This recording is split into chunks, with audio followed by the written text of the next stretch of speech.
दोस्तों नमस्कार। स्वागत है आपका हमारे इस यूट्यूब मंच पर। नितिन गडकरी भारतीय जनता पार्टी के पूर्व अध्यक्ष, नरेंद्र मोदी सरकार का सबसे चमकदार चेहरा और वो नितिन गडकरी जिन्हें नागपुर का भी उतना ही आशीर्वाद प्राप्त है। और भारतीय जनता पार्टी के सांसदों के आशीर्वाद की बात करें तो लोकमत अखबार के उस दावे को कौन भूल सकता है जिसमें एक केंद्रीय मंत्री का नाम तो नहीं दिया गया था, लेकिन उस अखबार ने जो बातें कही थी तकरीबन एक डेढ़ साल पहले कि भारतीय जनता पार्टी के कोटे से आने वाले एक केंद्रीय मंत्री जिन्हें बहुतायत में सांसदों का समर्थन प्राप्त है, वो सत्ता के शीर्ष को भी चुनौती दे सकते हैं।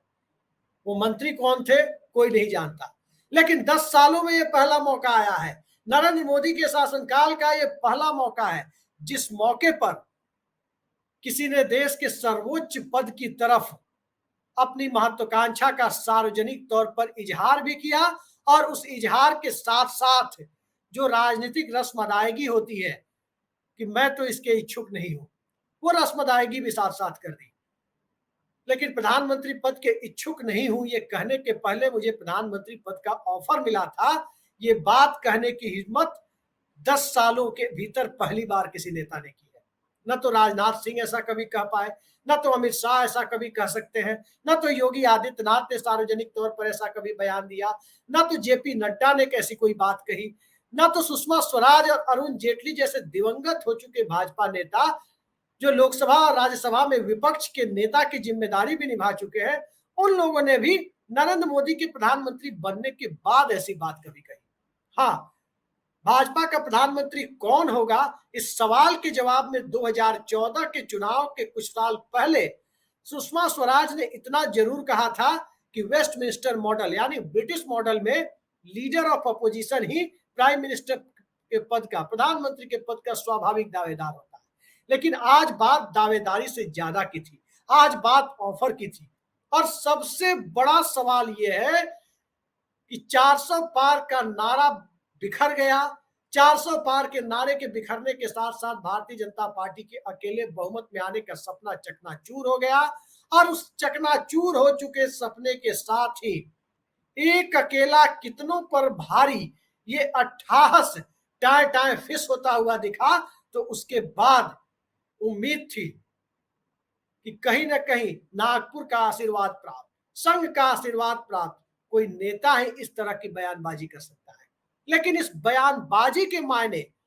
प्रधानमंत्री पद, भारतीय जनता पार्टी के में आंतरिक सत्ता संघर्ष, भारतीय जनता पार्टी में भावी उत्तराधिकार का सवाल, भारतीय जनता पार्टी के अगले अध्यक्ष का सवाल, पार्टी की दशा और दिशा गठबंधन के दौर में कैसी हो, कांग्रेस मुक्त भारत के नारे के बिखरने के साथ साथ देश की सियासत का अगला चेहरा भारतीय जनता पार्टी किस रूप में सामने लाए, इन सारे सवालों से ऊपर एक बड़ा महत्वपूर्ण सवाल ये खड़ा हो जाता है कि आखिर वो कौन सी जरूरत आ पड़ी थी, वो कौन सी परिस्थितियां उत्पन्न हो गई थी जिन परिस्थितियों में महाराष्ट्र का चुनाव जो बीजेपी के लिए करो या मरो के सवाल की तरह खड़ा है, झारखंड का चुनाव और इन सब से पहले हरियाणा और जम्मू कश्मीर का चुनाव जहां भारतीय जनता पार्टी एक तरह से अपनी सत्ता के संघर्ष के दौर में मोदी शाह के वर्चस्व की के बरकरार रहने और टूटने की भूमिका को लिखने की परिस्थिति में जब ये चुनाव खड़ा हो जाए तो उस परिस्थिति में, उस हालात में नितिन गडकरी ये बयान देने की हद तक कैसे चले गए। दरअसल ये बयान नितिन गडकरी से ज्यादा भारतीय जनता पार्टी के कार्यकर्ताओं की वेदना को महसूस कराने वाला बयान था। विपक्ष की सम्मिलित ताकत के 250 के करीब पहुंचने की उस परिस्थिति को सार्वजनिक तौर पर स्वीकार करने से जो परिस्थितियां खड़ी हुई है, उन परिस्थितियों में इस देश की सियासत में बीजेपी की दशा और दिशा क्या होगी, इसके ऊपर एक पहले चैप्टर से ज्यादा इसे महत्व देने की जरूरत तो फिलहाल नहीं है। लेकिन पहला चैप्टर इतना महत्वपूर्ण हो जाएगा कि जहां नरेंद्र मोदी के आगे, नरेंद्र मोदी के पीछे, नरेंद्र मोदी के नाम से ही शुरू, नरेंद्र मोदी के नाम पर ही खत्म, ये हालात जब बीजेपी के अंदर बन गए हैं, यहां तक कि स्लिप ऑफ टंग की वजह से आदत इतनी बड़ी पड़ी हुई है कि उसमें स्लिप ऑफ टंग भी होता है तो श्रद्धांजलि किसी और की बजाय मौजूदा प्रधानमंत्री को ही दे दी जाती है। और ये काम राजस्थान के मुख्यमंत्री ने किया था। उस भारतीय जनता पार्टी में जहां माला के अंदर घुसने से सरकार के अंदर शामिल बड़े बड़े मंत्री कतरा जाते हो, बीजेपी के नेता माले के अंदर जो बड़ा सा माला शीर्ष नेताओं को पहनाया जाता है, उस माले के अंदर कोई दूसरा शीर्ष नेता कैसे घुस सकता है और गलती से घुसता हुआ दिखाई दे तो वो शीर्ष नेता खुद को यह एहसास करते हुए पीछे खींच ले कि यह दुस्साहस भारी पड़ सकता है। उस पार्टी के अंदर इतना बड़ा दुस्साहस, महाराष्ट्र का चुनाव जो गडकरी के गृह राज्य का चुनाव है,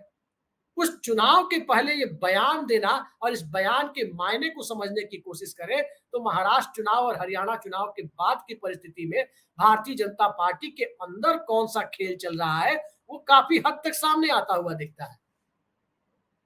अब दिल्ली के बगल में स्थित हरियाणा के चुनाव को ही देखें। दिल्ली में अरविंद केजरीवाल ने आज नहले पर दहला खेल दिया। सार्वजनिक जीवन से और चुनावी राजनीति से, सत्ता की राजनीति से तब तक दूर रहने का ऐलान कर दिया जब तक वो दिल्ली लीगर पॉलिसी वाले मामले में पाक साफ घोषित नहीं कर दिए जाते। 2 दिनों के अंदर दिल्ली में नया मुख्यमंत्री भी आएगा। तो एक तरफ आम आदमी पार्टी की हरियाणा में बढ़ी हुई सक्रियता, दिल्ली में केजरीवाल का मास्टर स्ट्रोक, शहरी मध्य वर्ग के बीच भारतीय जनता पार्टी की स्वीकार्यता को मिल रही चुनौती, जो मुद्दों के आधार पर मिल रही चुनौती है, जो नौजवानों के रोजगार के मुद्दे पर मिल रही चुनौती है, उस चुनौती में केजरीवाल का चेहरा, अब चेहरे की चुनौती भी मिलने लगी। इस परिस्थिति से तो बीजेपी दो चार हो ही रही थी, उससे ज्यादा दो चार होने की स्थिति में इस तरह से आ गई है कि हरियाणा में यदि कांग्रेस पार्टी ने सरकार बना ली, जिसके आसार काफी हद तक अभी से दिख रहे हैं, तो ये साफ दिखाई देता है कि किसानों का जत्था दिल्ली के बॉर्डर पर तीनों तरफ से पहुंचने की गुंजाइश पड़ जाएगी।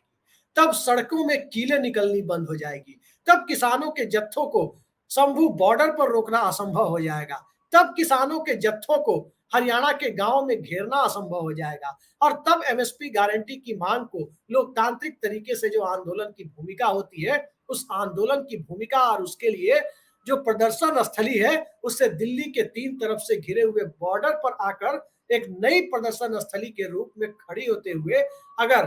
दिल्ली की सत्ता को सीधे चुनौती की स्थिति बन रही है, तो उस चुनौती की स्थिति में गडकरी के बयान के मायने क्या है?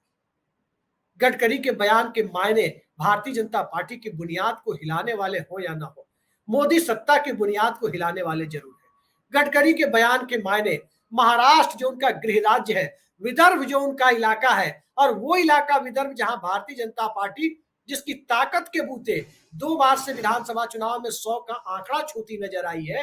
अब इस विधानसभा चुनाव में अगर 50 के आंकड़े पर भी बीजेपी को पहुंचना है तो विदर्भ महत्वपूर्ण हो जाता है। लेकिन उसी विदर्भ में गडकरी के द्वारा यह कहना कि ए.बी. वर्धन सबसे बड़े नेता थे, एक धुर दक्षिणपंथी पार्टी के नेता नितिन गडकरी का यह कहना कि एक धुर वामपंथी नेता उनके इलाके का सबसे चमकदार और बड़ा चेहरा था, तो इस बयान के सबसे बड़े मायने यही है कि हिंदुस्तान की राजनीति में आम सहमति, लोकतांत्रिक विरासत, सबको साथ लेकर अब चलने की काबिलियत, इन सब का संदेश गडकरी ने एक साथ दिया कि वैचारिक मतभेद को सार्वजनिक तौर पर लोकतंत्र की खूबसूरती के तौर पर स्वीकार करने की कला भारतीय जनता पार्टी में अब भी बची हुई है, और इस कला का सार्वजनिक प्रदर्शन कोई करता हुआ दिखाई दे रहा है, तो गठबंधन की सियासत के लिए जो सबसे ज्यादा जरूरी एलिमेंट है, जरूरी तत्व है, वो तत्व जो आम सहमति की सियासत के उपासक और विचारधाराओं की मतभिन्नता को मनभेद की स्थिति तक न ले जाते हुए साथ चलने और चलाने की कवायद में जब सियासत को आगे रखकर और सियासत को कुछ देर के लिए पीछे रखकर, एजेंडा को पीछे रखकर और सियासत की व्यवहारिकता को आगे रखने की बात आती है, तो वहां पर सबसे बड़ी क्वालिटी का सवाल खड़ा होता है, और सबसे बड़ी क्वालिटी तो यही सब है जिसका जिक्र अभी मैंने किया। और इस पैरामीटर पर नितिन गडकरी खरे उतरते हैं। महाराष्ट्र के चुनाव में यदि भारतीय जनता पार्टी की लुटिया डूबती है, हरियाणा के चुनाव में भारतीय जनता पार्टी की लुटिया डूबती है, झारखंड में यदि भारतीय जनता पार्टी का सूर्योदय नहीं होता है,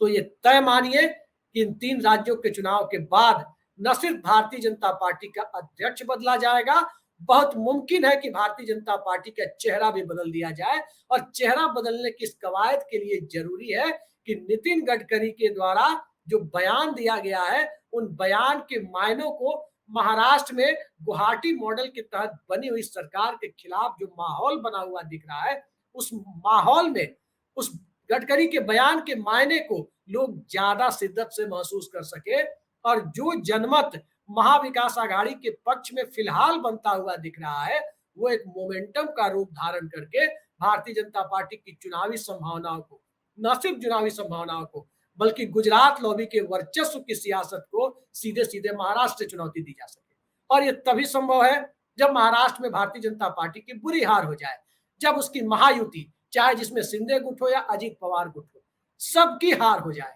और सबकी हार की परिस्थिति में, सबके चुनावी क्षितिज से गायब होने की स्थिति में, सबको जनमत के द्वारा नकार दिए जाने की स्थिति में शिंदे गुट और अजीत पवार गुट के सांसद अपनी राजनीतिक शिनाख्त बदलने पर मजबूर हो जाए। चंद्रबाबू और नायडू और नीतीश कुमार, यानी एनडीए के नानी फैक्टर, नायडू नीतीश फैक्टर, ये भी अपनी सियासत का नया रंग फिर उसी गठबंधन के साथ दिखाने के लिए मजबूर हो जाए, जिस गठबंधन के साथ दिखने की संभावना उनकी बढ़ती जा रही है, यानी इंडिया गठबंधन। फिर आम सहमति के चेहरे की जरूरत होगी और आम सहमति के चेहरे की जरूरत के पहले बयानों के माध्यम से कट्टरता की छवि को दूर करने की कवायद जो नितिन गडकरी के ऊपर तो चस्पा नहीं होती है, भारतीय जनता पार्टी की मौजूदा सियासत के ऊपर, खास करके हिंदुत्व की सियासत को जो एक नई प्रयोग स्थली के रूप में इस देश के हिंदी भाषी भारत को जो विकसित करने की कोशिश थी, उस कोशिशों को 10 साल से चल रही कवायद को पीडीए के माध्यम से अखिलेश यादव ने और जाति जनगणना के माध्यम से नीतीश कुमार ने जिस हद तक पलीता लगाया और उसमें छात्रों, नौजवानों और किसानों को, संविधान बचाओ के मुद्दे पर दलितों को जोड़ने की कवायद करते हुए राहुल गांधी ने जिस ढंग से बिसात बिछा दी, उस बिसात में भारतीय जनता पार्टी के लिए, उसके चुनावी हिंदुत्व के लिए फिलहाल अगले 1 दशक के लिए कोई सूरत और सीरत यूपी बिहार जैसी गंगा के मैदानी भागों में जब बचती हुई दिखाई नहीं दे रही है, तो फिर आगे मोदी साहब की सियासत क्या सिर्फ गुजरात तक सिमट जाएगी? क्या मोदी साहब की सियासत को वसुंधरा राजे की तरफ से, जहां एक तरफ से राजस्थान की परिस्थितियां मौजूदा भाजपा नेतृत्व के लिए विकट बनती जा रही है, शिवराज सिंह चौहान को दिल्ली लाए जाने के बाद मध्य प्रदेश में भारतीय जनता पार्टी ने लोकसभा में भले ही अच्छा परफॉर्म किया, नीचे से तभी तक भारतीय जनता पार्टी मजबूत दिखाई दे रही है जब तक कांग्रेस पार्टी दिग्विजय कमलनाथ की जोड़ी से आगे निकलने के लिए और उससे आगे देखने के लिए विवश नहीं हो जाती, उस परिस्थितियों को अपने पक्ष में पहचान करने में सफल नहीं हो जाती, तभी तक मध्य प्रदेश में बीजेपी की का झंडा बुलंद नजर आ रहा है। तो इन सारी कवायद के दौर में कर्नाटक की सत्ता जा चुकी है, लोकसभा में सीटें भले ही आ गई है, लेकिन कर्नाटक में येदियुरप्पा भी, उनकी सियासत भी तकरीबन खत्म हो चली है और सत्ता की उम्र तो 1 साल पहले पूरी हो चुकी है, भाजपा की सत्ता की उम्र। महाराष्ट्र में भारतीय जनता पार्टी के लिए कोई सियासी स्पेस नहीं बन रहा। तमिलनाडु और केरल जैसे राज्यों को भूल जाइए। तेलंगाना में थोड़ी सी झलक दिखी है, लेकिन फिलहाल वो सत्ता तक बीजेपी को पहुंचा देगी ऐसे हालात नहीं बने। आंध्र प्रदेश में भारतीय जनता पार्टी के लिए तमिलनाडु की तरह ही सियासी स्पेस का अभाव है। तो क्या द्वारका से पुरी तक, यानी उड़ीसा, छत्तीसगढ़, मध्य प्रदेश और गुजरात, ये मध्य भारत की पट्टी में पूरब से पश्चिम तक सिमट कर बीजेपी रह जाएगी और इस सिमटने के दौर में नरेंद्र मोदी की सियासत भी सिमट जाएगी। उससे कहीं ज्यादा महत्वपूर्ण कि चुनावी हिंदुत्व की आंच पर इस देश में अपनी राजनीति सेकने की जो कोशिशें हुई, उन कोशिशों की उम्र सीमा जब पूरी हो गई, 1 दशक बीतने के साथ साथ जब जनता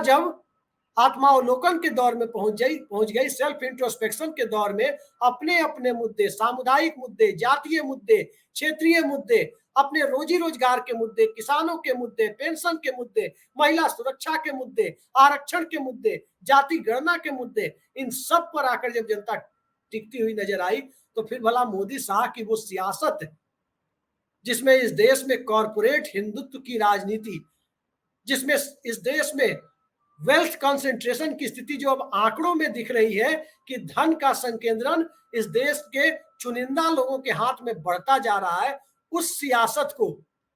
क्या चुनावी एक्सप्रेसवे पर चला पाना संभव होगा? और बिना गडकरी के एक्सप्रेसवे की सियासत कैसी, चाहे वो एक्सप्रेसवे सड़कों का हो, चाहे वो एक्सप्रेसवे हिंदुत्व का हो, चाहे वो एक्सप्रेसवे मुद्दों का हो, चाहे वो एक्सप्रेसवे सामाजिक रूप से इस देश की जनता की जागरूक जागरूक भूमिका का हो। तो इन तमाम तरह की परिस्थितियों में देखें तो एक तरफ बीजेपी का सिकुड़ता हुआ जनाधार, दूसरी तरफ सांप्रदायिकता की तरह जातीय और सामुदायिक मुद्दे का उभार, तीसरी तरफ जनता के अलग अलग मुद्दों और उससे उत्पन्न परिस्थितियों से भारतीय जनता पार्टी के खिलाफ बन रहा माहौल, चौथी तरफ शहरी मध्य वर्ग की पार्टी समझे जाने वाली बीजेपी का से शहरी मध्य वर्ग का होता हुआ मोहभंग, जिससे अरविंद केजरीवाल जैसों की सियासत को अब आगे बढ़ने की गुंजाइश दिखाई दे रही है। और पांचवी तरफ संसद में एक बेहद दमदार तकरीबन 250 सांसदों के साथ मौजूद विपक्ष की भूमिका। तो ये सारी परिस्थितियां एक ऐसी स्थिति की ओर लेकर के जा रही है जहां इस देश के अंदर सत्ता लोकतांत्रिक तरीके से बदलती हुई नजर आए तो कोई आश्चर्य नहीं होना चाहिए। और देश की सत्ता के साथ भारतीय जनता पार्टी का पावर इक्वेशन भी बदलता हुआ नजर आए और बीजेपी के पावर इक्वेशन में प्रधानमंत्री पद का चेहरा भी बदलता हुआ नजर आए, तो उस सार्वजनिक रूप से जो नितिन गडकरी ने जो स्वीकारोक्ति की है, जो एक्सेप्टेंस उन्होंने दिखाई कि उन्हें ऑफर मिला था, दरअसल ये ऑफर चाहे विपक्ष ने दिया हो, चाहे एनडीए के किसी सहयोगी ने दिया हो, जिसने भी ऑफर दिया या गडकरी ने इस ऑफर को इतने दिनों बाद 4 जून को नतीजे आने के इतने दिनों बाद जब खोलने की जरूरत महसूस की, तो आप समझ सकते हैं कि मौका यही है। यानी सियासत का लोहा अभी गर्म है और हथौड़ा मारने की, सियासी हथौड़ा मारने की जो जरूरत है, वो पहला हथौड़ा आज गडकरी ने चला दिया है। और पहला हथौड़ा मारने के बाद उस गर्म हो चुके तवे पर, उस गर्म हो चुके लोहे पर अब कौन सी सियासत शक्ल लेगी, ये 3 राज्यों के चुनाव और अब तो दिल्ली का भी चुनाव यदि नवंबर में हो जाए जैसा केजरीवाल की मांग है, तो 4 राज्यों का चुनाव, लेकिन फिलहाल 3 राज्यों का ही चुनाव देखें। कश्मीर को मिलाकर, केंद्र शासित प्रदेश कश्मीर को मिलाकर देखें तो 4 राज्यों का चुनाव। इसके बाद की परिस्थिति में मोदी शाह की सियासत के लिए बहुत स्पेस नजर नहीं आता, न तो देश की राजनीति में, न बीजेपी की राजनीति में, और न ही संघ के भीतर से समर्थन का जो जरूरी राजनीतिक ऑक्सीजन है, वो ऑक्सीजन भी मोदी सत्ता के लिए खत्म हो चला है। तो आज की परिस्थिति में वैकल्पिक राजनीति और बीजेपी के अंदर की वैकल्पिक राजनीति और उस सत्ता संघर्ष के दौर की वैकल्पिक राजनीति में इस पहली अपनी तरफ से जो पहल की है नितिन गडकरी ने, दरअसल ठहरे हुए पानी में एक कंकड़ जो जनता ने मारा था, 4 जून को मैंडेट के रूप में दिखा, दूसरा कंकड़ नितिन गडकरी ने लगाया और तीसरा कंकड़ कभी भी सुनने को मिल सकता है कि चुनाव हो जाने दीजिए राज्यों के, नानी फैक्टर यानी नायडू और नीतीश कुमार भी लगा सकते हैं, सिंधे गुट के सांसद भी लगा सकते हैं, बंगाल के कुछ भाजपा सांसद टीएमसी का भी रुख कर सकते हैं। कोई नहीं जानता सियासत किस दिशा में जाएगी, लेकिन जिस दिशा में भी जाएगी वो सियासी रूप से एक बेहद अलग परिस्थिति का निर्माण करेगी। तो देखते जाइए वो अलग परिस्थितियां क्या होती है। फिलहाल के लिए इतना ही। नमस्कार।